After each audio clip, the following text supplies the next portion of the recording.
Hi guys, and welcome back to Pass Smooth. And for today's episode in our Premier League series, we've got Newcastle, that we're covering today in the Tactics and Team Guide. Well, just to explain very briefly, Tactics and Team Guide is obviously just like it says in the title. We'll be covering, trying to use the best tactics to get the best out of this Newcastle squad, and hopefully, help you survive. And a Team Guide in general just means, giving you some tips on how to manage your squad, who to sell, who to keep, which players you might want to invest in, and some players you might want to sort of just ease out of your team, I suppose. But that's just kind of it in a general team guide. We'll cover some of these tabs here, some of the important ones, maybe have a look at finances, board, that sort of business. But in general, if you're wondering why you should take over Newcastle, we can discuss that together. So, just briefly, Newcastle, very interesting team to take over.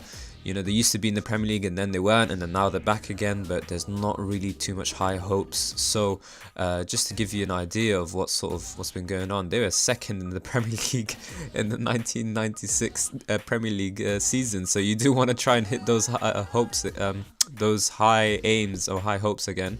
Just look at the lines over here. It's just up, down, up, down, up, down. So you want to try and avoid this as much as possible and just bring some serious stability to a rich, apparently, Newcastle team. So that's kind of just the aim for it. That's what you should be trying to do. And it's interesting, of course, because you're managing a relatively small team, I suppose, by today's standards.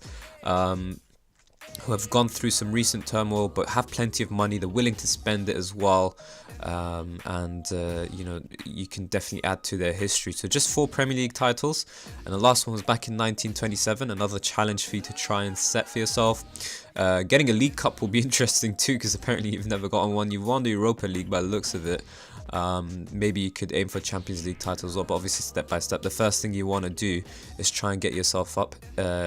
First of all, keep yourself here, because I feel like with the Newcastle squad we've got that we'll discuss, it's going to be a huge challenge. So try and do that first, and obviously mid-table, and then aim for Europa League football and so on and so forth until you're just winning it all the time, basically.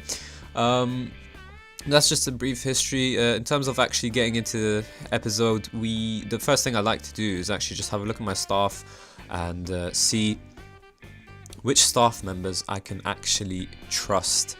In the sense that who's got the best judgment of ability. So obviously I try and sort out my actual staff in general. If you have a quick look at the overview, you've only got the best sports science team in the Premier League, but other than that, your physios, your scouts, and actually physio seems to be okay. 5th place is not bad. But yeah, your scouts and your coaching staff do not look good at all. But we're going to work with what we've got here today, because obviously I'm not going to do that. So it looks like your head of youth development has the best judgment of ability, which is perfect. That's normally the type of staff member that you want. It's either your head of youth development or assistant manager who should have the best judgment of ability. Potential matters, of course, as well, but for now we're just trying to see who's the best players at the squad at the moment. So we're going to trust Joe Joyce here. Another quick thing to consider doing before you even start is actually head down to the under 23s and include the under 18 squad as well, and just try and see if there's any overage players. So anyone over the age of 23, I've moved 2 of them up into the first squad already, but just to have a look for yourself and move them up, because I don't think they'll be there by themselves. That'll be a bit weird. And then the other things, actually just sort them out by ability and see if anyone's actually ready for the Premier League. So by the looks of it, Rolando's quite close. He's a championship football player. So possibly if you do loan him out for a single season, he will come back ready for the first team action. Hopefully if he's had a good loan spell. He is very susceptible to injuries by the looks of it, so just keep an eye on that as well. But everyone else, doesn't look like there's anyone close to your first team squad. Sky Bet League 2 ability, and that's it. So move back to the first team squad, and the next thing you can actually do is just have a general look at your players and their best positions. So just quickly skim it. You don't even have to go individually. We'll be doing that later anyways, but for yourself you don't necessarily have to do it. Just have a quick look, and you can tell already by the looks of it that you have a number of options with what type of formations you can use. So for me, I feel like it's more important to decide on the formation first before you decide on the actual tactic and what type of style of play you're going with. That's just the way I like to do it, because I feel like sometimes formations dictate your style of play as well. So there's two directions. You could play a possibly 4-2-3-1, which is a bit adventurous to a team like Newcastle, very attacking formation. For a team who are trying to survive and not get relegated and who are relegation candidates. You could possibly go with a 4-1-4-1 by the looks of these defensive midfielders. And you also have the option of going with a 4-4-1-1. Now the 4-1-4-1 or the 4-4-1-1 both seem decent options for a team who are trying to have a good defensive shape and, like we said, trying to stay in the league. It's not too attacking and it's decent, and 4-1-4-1 will give you plenty of potential protection as well. But for me, I've decided to go with the 4-4-1-1. I feel like it's... Sorry about that, I'm a bit snotty today. It looks like the best thing really is the 4-1-4-1 if you're asking me. 4-4-1-1, sorry, if you're asking me. It's still a good enough shape. And at the same time, in terms of defensive, but at the same time, you're still being a bit hopeful in attack. You've got an attacking midfielder and a striker, and so it gives you a bit of a mix of both, which seems to suit our team a little bit more. And if we just sort our team out by in terms of judgment of ability, this is my assistant manager's rating, by the way. And we just have a quick look at the best 11 players at the squad. It looks like a 4-4-1-1 would suit us a bit more. We had those two defensive midfielders, but not even included in here. Now, I've already gone through each player individually, and I know which ones are ready for Premier League division, which is why you could see some of these players don't have actual positions, and that will come clear once we do it. So let's go through each squad member. Now we know our formation, we know we're playing with a 4-4-1-1. We can judge our squad properly now. So I like to have a squad of 22 players, 2 players per position, a starting 11 of leading star or world-class players, and then a backup 11 of youngsters with the potential to become leading star or world-class players. And I feel like that's the best balance to have to your squad. And that's just kind of the rule of thumb we're going to be using for today's episode. So, or just in general, any tactics and team guides. So if we just have a look at how many squad members we've got 25. So it's good to know that we're over the numbers. The question is, do we have the numbers in the right areas, and are these players of quality or not? So now we can, like we mentioned, we know our formation, we know how many squad members we need, and now we can go through each position one by one. So in terms of goalkeepers, you're good in terms of numbers, but are they good quality? So Rob Elliott is a leading player for most championship sides. He seems to just about edge Carl Darlow, your second choice goalkeeper, in terms of ability, but Carl Darlow has been Newcastle's first choice goalkeeper for a while. He's also a leading championship player, and it sort of just makes sense to not upset the cart or anything. I don't even remember what the expression is, but just not to upset either player. Carl Darlow is a first team player, and Rob Elliott's very happy with his backup status. So just, if there's the same ability, then what's the point? Either way, in truth, you shouldn't have either of them. A goalkeeper is obviously a top priority for the squad. Neither of them are good enough for the Premier League, and they may ultimately cause your downfall. So a bit of a worry. I think Carl Darlow's been at the club for a while, like I mentioned, so you could possibly sell him. Looks like Rob Elliott's been at Newcastle for a while as well, so you could get away with selling either of these players and bring in an actual Premier League player. And that might be the wiser thing to do. If you, we already talked about how you should have a squad balance. So obviously you're not going to be able to straight away, since you're relegation candidates as well, you're not going to be straight away be able to bring in leading players for the division, like I mentioned about my preferred, squad balance, I suppose. But so you will have to build it up. You can start by bringing in decent or good players, possibly. I think you could just about get 1 or 2 good players for the division, and then just slowly work your way up in terms of ability. But first you have to try and actually get players who are ready for the Premier League, because these two aren't. So that's a bit of a worry and a definite squad depth issue.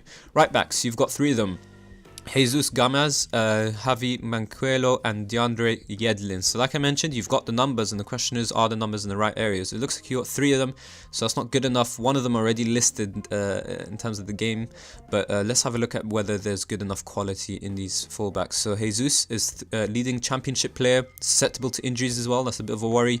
Javi is leading championship player. He has a tiny bit of potential apparently to become a decent Premier League player, so there is a bit of hope for him. And DeAndre Yedlin's the last right back, and he's also a championship player, but has potential to be a good Premier League player as well. So it looks like you've got some decent options, I suppose. There's two of them here. Jesus Gomez is probably the player to let go, which is why he's listed. He's on 35k wages, which is a little bit high for someone you're not really going to play and don't need. And he's 5 million worth as well. So if you get him off now, it's the perfect time. It's unlikely you're going to ever get more money than you will for him at the moment. His attributes are very decent though, by the way, if you do consider keeping him. In terms of Javi's attributes, they read quite well too. Passing's a bit of a worry. DeAndre Yedlin, his attributes are a serious concern for a right back, if you ask me. I know people really like attacking fullbacks, but I'm not a fan. I like my fullbacks to actually be able to defend first and then attack second, because that's kind of the whole point why they're in that deep position in the first place. I know some people have different preferences, but that's just for me. Positioning is nowhere good enough. Marking, concentration, anticipation are serious worries. And in terms of attacking, it's just his physicals that are good. Huge acceleration and pace and stamina. Crossing's okay, dribbling's okay, first touch is okay. But that's kind of it, you know. He doesn't have any serious real strengths. If you ask me, he would be much better off playing as a winger than he would as a fullback. But, you know, this is the type of player that you have in terms of quality. He's been at Newcastle for a season. You could probably get rid of him if you wanted to. But at the moment, he's our first choice option, so we've gone with him in terms of ability. And in terms of his potential as well, if we're stuck with championship players, then we might as well play the player who's most likely to improve. And that seems to be DeAndre Yedlin. So we've gone with him.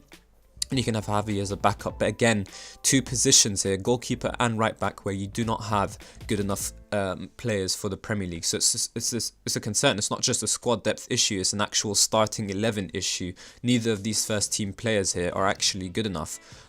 So, you know, it's a bit of a worry. Maybe when you sell Jesus Gomez, you can actually have a look at a right back who's decent in terms of ability, bring him in and have DeAndre Yedlin, for example, as backup. You know, it's really up to you, but you do eventually have to build to that balance where you've got a leading right back and a backup youngster with potential, and at the moment you have neither. So that moves us on to centre backs. You've got 5 of them. So again, once more, excess numbers. That's kind of a good thing in the sense that you can actually move someone on, and by the looks of it, Curtis Good is the player you will move on. The leading player for Sky Bet League 2. Susceptible to injuries, 24 years of age, 325k and 12k on wages. It's actually just ridiculous how he's even still at Newcastle, Australian player. See where he's been at Newcastle for a while. Well, anyways, point is, move him on. I feel like he's one of the other players that I brought up from the under 23s. That leaves you with 4 centre backs. Chancellor Mbeba is a good player for most Premier League sides, and he could improve to become a leading player. So he's really one of those players that you'd want to build a team around. But at least that means one player in the squad so far is actually good enough for the Premier League. And that leaves us with Clark as well, who's another good player for most Premier League sides. Unfortunately, he's not going to improve any better, and he does have an injury with injuries, which is a bit of a problem. But, you know, otherwise, solid player. Definitely play him alongside Mbeba, and those two are your best centre-back partners. In terms of your backup options in centre-back, you've got Florian Lejeune, French player. You've just brought him in. A decent player for most Premier League sides. You won't be able to move him on. But since he's already ready for the Premier League and he's just a backup option, he's expecting first-team football, which may be an issue. But considering, you know, in terms of how you're going to be playing him, he's going to be a backup option. So he's very capable as a backup. You do probably want to eventually replace him, possibly sell him in winter time or you know, in next summer, and bring in an actual youngster who's plenty of potential, because, you know, you don't want to stick around with decent players forever. But for now, I think keep him on, because Jamal is another decent player with lots of potential. Actually, that doesn't make sense. I thought Jamal was a championship player, so never mind what I said earlier. Jamal and Florian are very good options to have in backup in rotation, and he's comfortable with that contract as well. Maybe a little bit high wages for your squad. But yeah, he does have a bit of potential to become a good player, so that'll be perfect for us. Maybe he can overtake Clark, for example, and you can sell Clark so if he gets too many injuries. That's always an option. But in terms of centre-back, so far, you've got the best depth in that area. by the looks of it. Left backs, Paul Dummett and Masadio Haidara. Alright, so Paul Dummett's our first choice option, and that's because he's a decent player for most Premier League sides.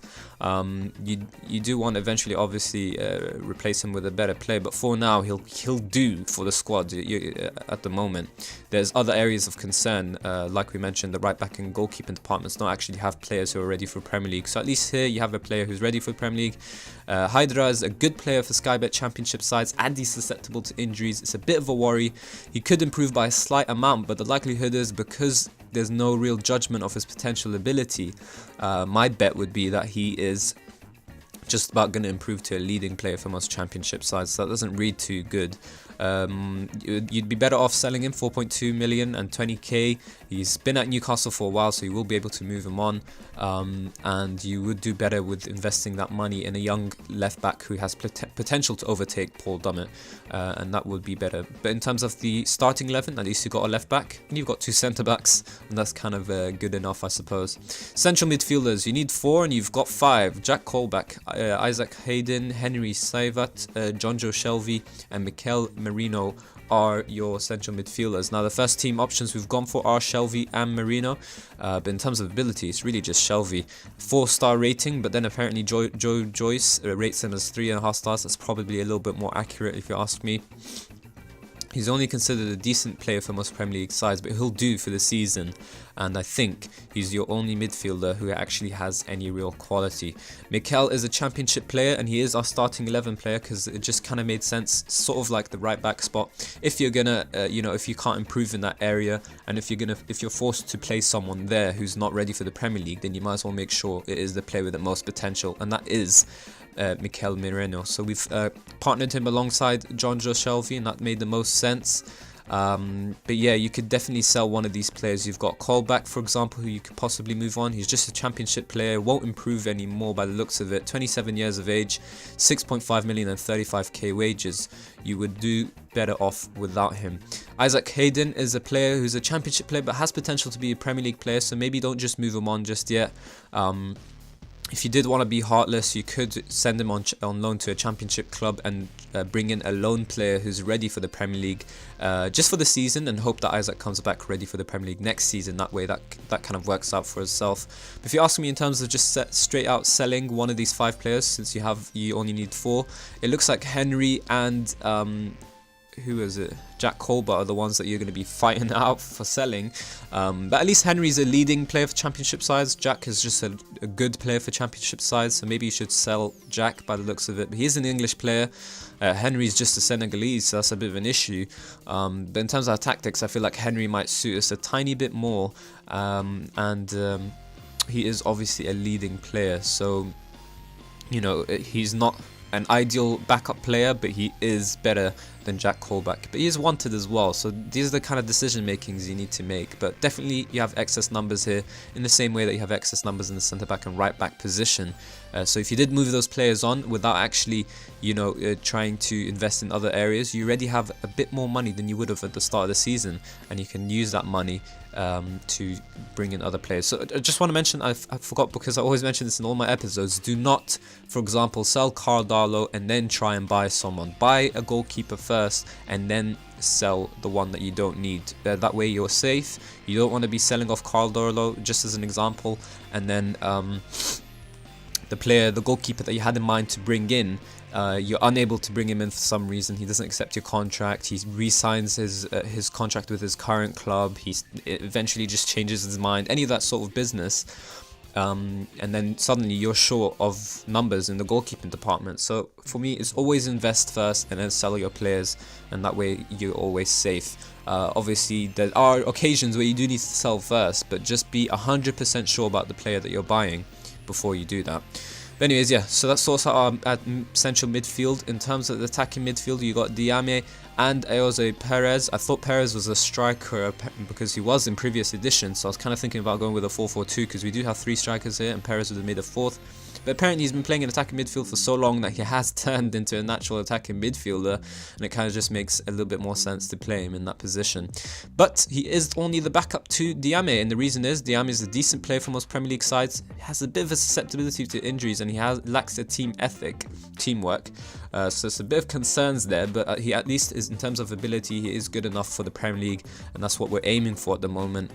Perez is just a championship player. He does have a ton of potential, so it doesn't really make too much sense to move him on. You could be ruthless and move him to a championship team for a loan spell, and then bring in your own loan player who's back up to Diame and who is ready for the Premier League. You know, the same thing that we were talking about earlier, just to have a, you know, just for a season, and that sort of sets you for a better balance, and hopefully Jose Perez comes back ready for the Premier League. That would be a bit more useful. Attributes wise, he's perfect, and maybe if you do put a little bit of faith in him, the attributes and ability suggests that he's very soon going to be a Premier League player, so maybe show a little bit of faith in that department. You have other key areas of concern, like we mentioned. The goalkeeper, right back, and centre midfield seems to be an issue in terms of your actual starting 11. And that leaves us with wingers. So you've got Atsu, Jacob Murphy, and Matt Ritchie.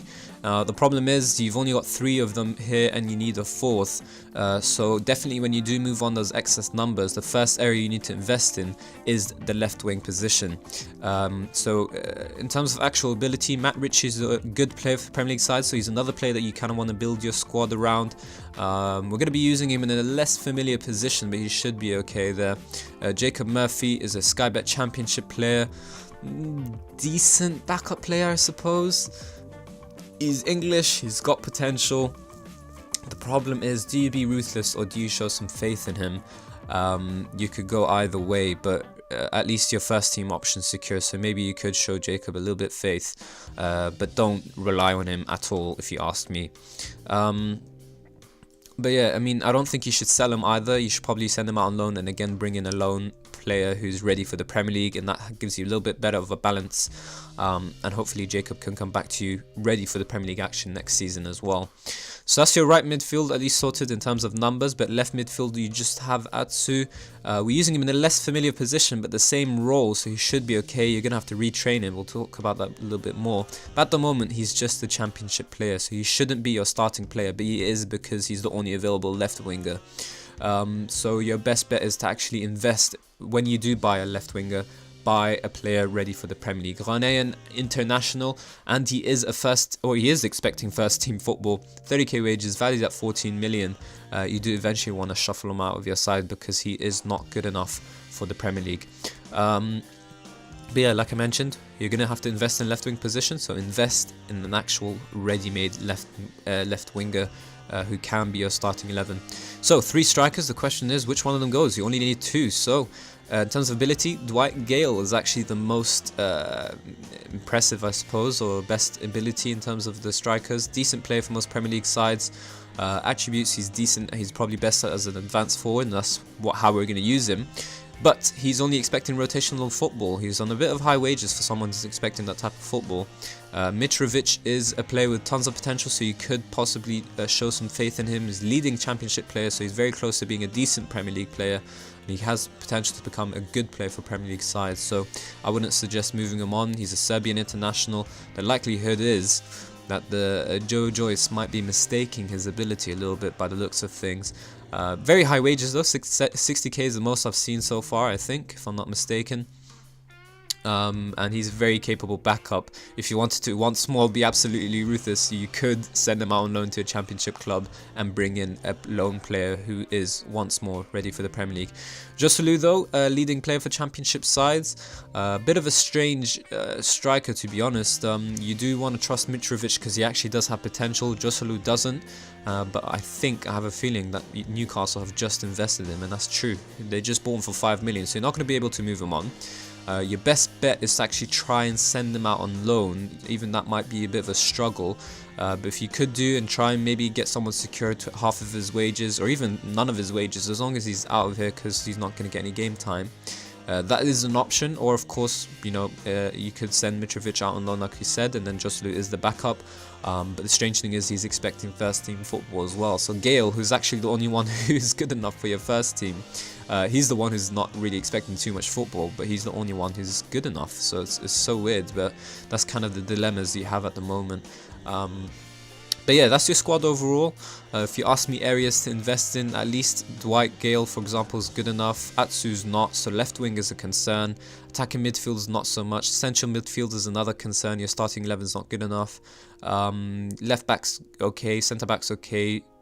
Other centre-back positions okay, right-back's concerned, and a goalkeeper's concerned. So a number of positions there. I feel like 3-4 of them, I think it was 4 positions, where you don't actually have good enough players for the Premier League, and that doesn't even include your squad depth. That's literally just your starting 11.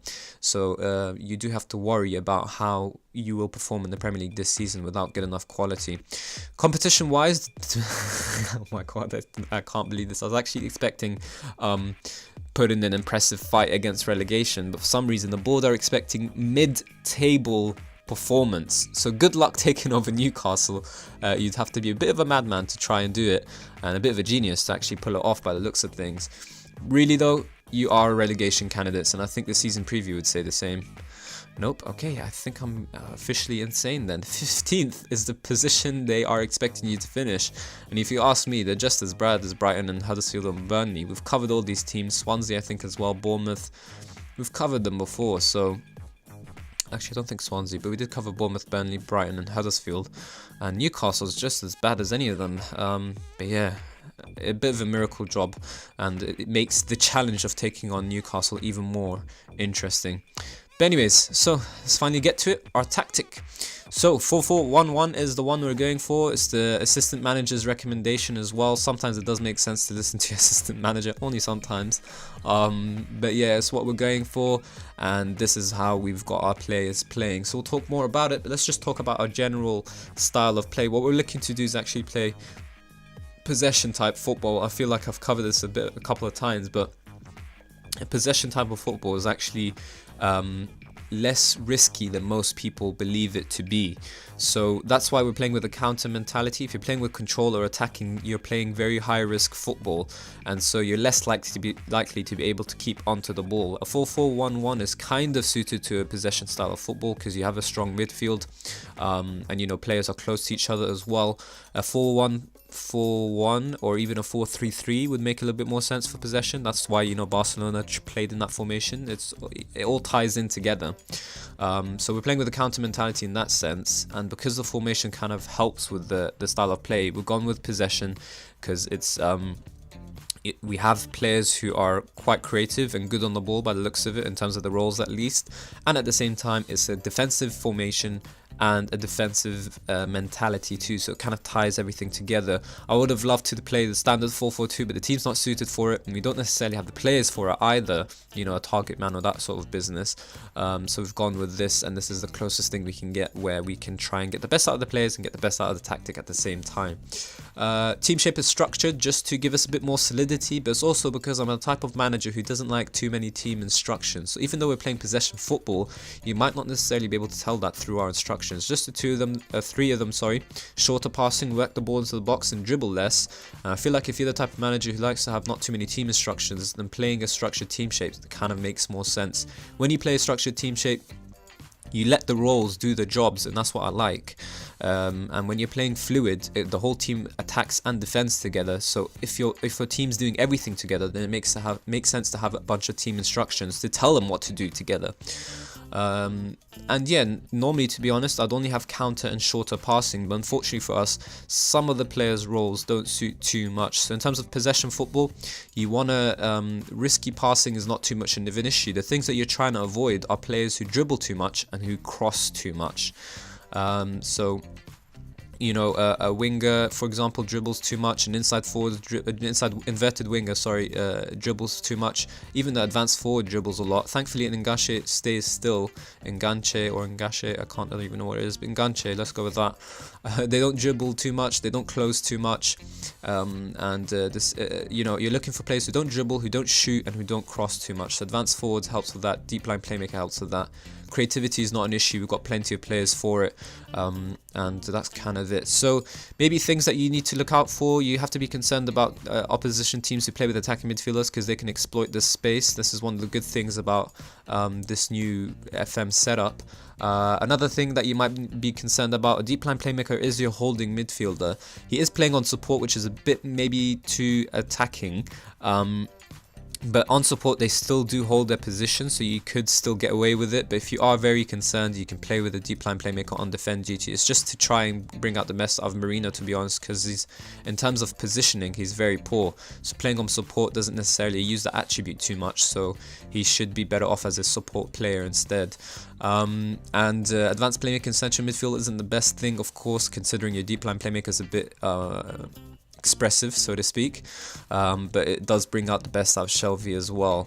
Yedlin, wing back, just to complement Richie as an inverted winger. He's naturally an inside forward, but he's very comfortable in right wing, and he can play as an inverted winger, so that suits our formation a little bit better.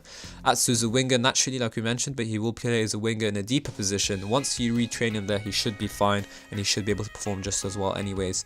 Dummett as a fullback on support is just to, you know, bring out the best out of Dummett, at the same time just complements Atsu as a winger on attack. Ball playing defender in Mbeba seems to love it the most, and he's best there. Clark is just a standard central defender. You don't want to play two ball playing defenders, and that's kind of covering everything. Enganche helps to bring out the best out of an advanced forward, and at the same time bring out the best out of Diami, I feel. Attacking midfield on support asks for too much teamwork, if you ask me, and it doesn't suit our tactics too much. An advanced playmaker on attack dribbles too much for my liking, in terms of trying to play possession football, and again, teamwork is still needed. Shadow striker, he doesn't have the finishing for it, but Enganche seems to suit him best in terms of his attributes. He might not be too comfortable with it, apparently, but otherwise suits us perfectly. I feel like that covers our tactics in general. So a couple of things you could do if you wanted to switch things around: you can, instead of shorter passing, you can go for retained possession instead, if that's, you know, something you like. You could go mixed and then short retain possession. I just have a preference for shorter passing instead of retain, because I feel like when you retain possession, it's kind of pointless possession, if you ask me. Counter will help your team counter plenty, and you should be able to do it with this formation. But if you are playing top teams and you are concerned of how attacking they are and how good they are, then you can definitely go with the defensive mentality and still keep the ball good enough.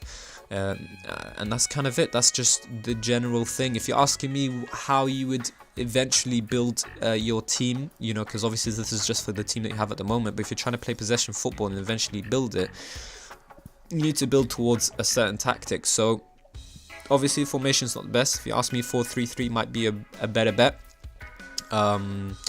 Gives you more defensive solidity, and like I mentioned, just try and look out for roles that don't dribble a lot. So, you know, for a deep line playmaker on support, for example, won't dribble.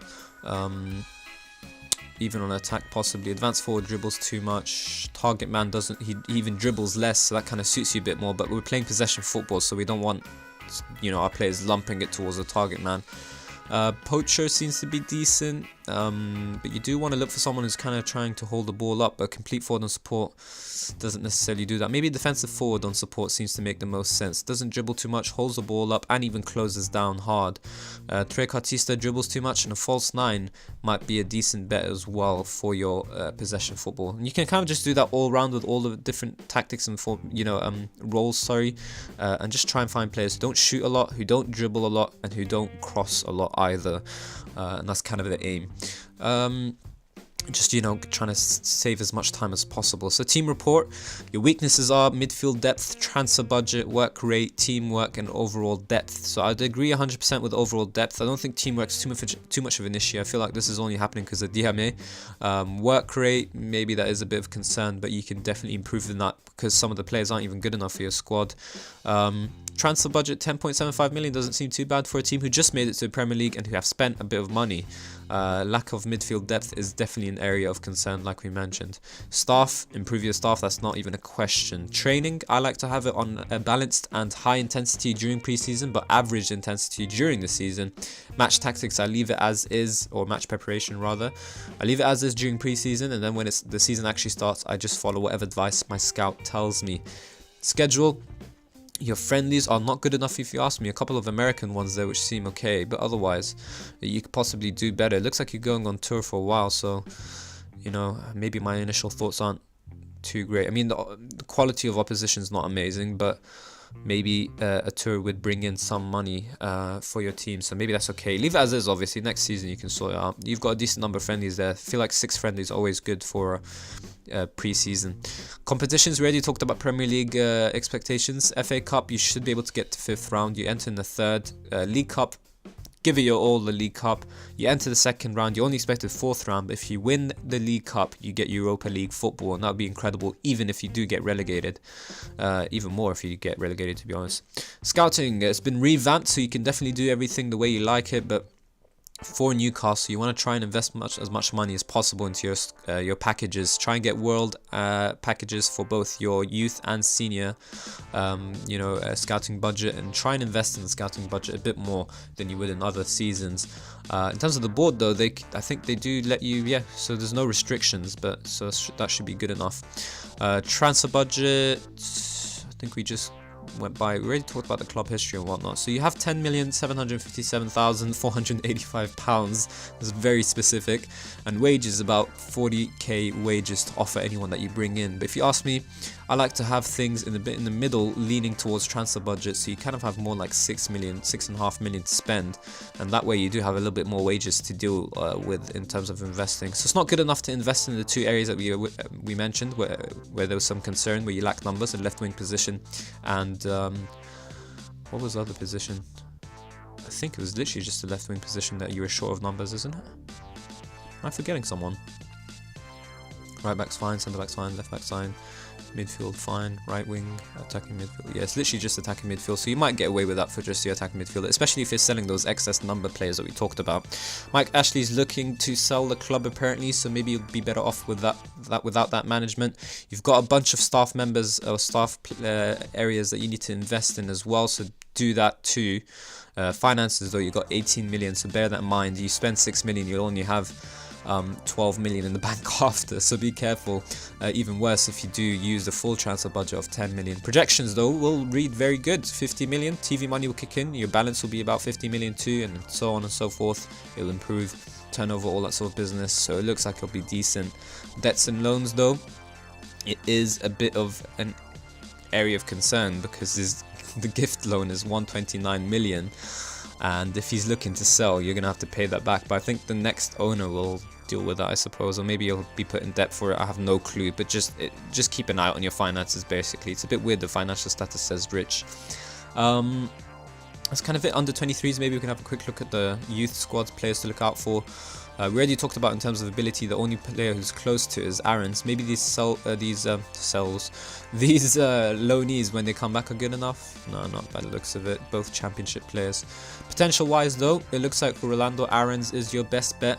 You've got Victor Fernandez and Armstrong, who are likely to become first team players, and these 3 players seem to be good in terms of their actual role. They suit our team a bit. But everyone else not so much. You never know, though. Not all 3 are likely to become first teamers. Some will exceed their potential expectations, and some won't even meet half of them, and the same can be said about anyone else. So do not give up on any of your youngsters. Give them as much loan and game time as possible, and hope for the best. But yeah, I feel like we've covered everything for Newcastle, so if you did enjoy today's episode, then of course please do hit the like button and subscribe for more daily Football Manager 2018 content. And as always, guys, thank you all very, very much for watching.